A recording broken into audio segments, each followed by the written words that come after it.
वरना हम लोग किताबों में पढ़ते रहते हैं कि दिगंबर गुरु ऐसे होते हैं, उनका ऐसा ज्ञान होता है।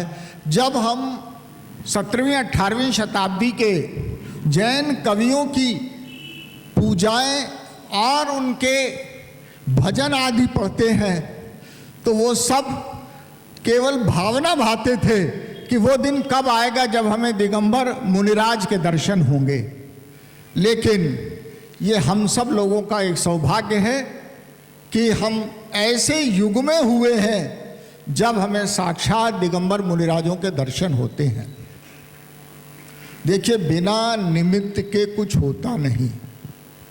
आप सैकड़ों आचार्यों के जीवन वृत्त को पढ़ें, आपको ये ज्ञात होगा कि कोई न कोई प्रसंग ऐसा बन जाता है जिससे उनके मन में वैराग्य के भाव प्रबल हो जाते हैं।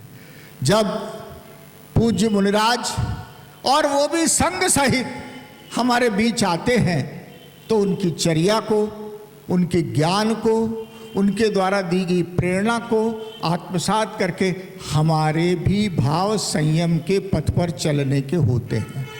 वो बात अलग है कि कुछ लोग अपने भावों को प्रबल करते हुए अध्यात्म के पथ पर बढ़ जाते हैं और कुछ केवल शास्त्र ही पढ़ते रहते हैं।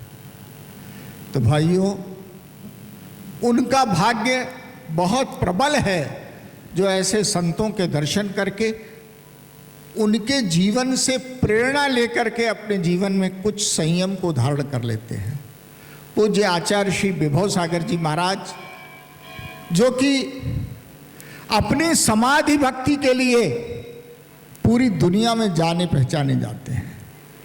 आज आप कहीं नाम लो आचार्य विभव सागर तो लोग कह देते हैं वो तेरी छत्र छाया वाले। तो ऐसे संत हमारे बीच आज पधारे हैं।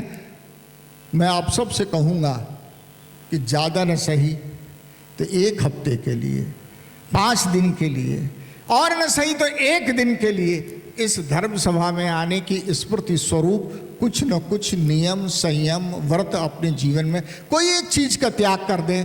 तो ये छोटा छोटा त्याग, जब आप प्रथमान योग के ग्रंथ पढ़ते हैं ना तो आपको मालूम पड़ता है कि ये छोटे छोटे त्याग जीवन में कल्याण के पथ को प्रशस्त करने वाले होते हैं।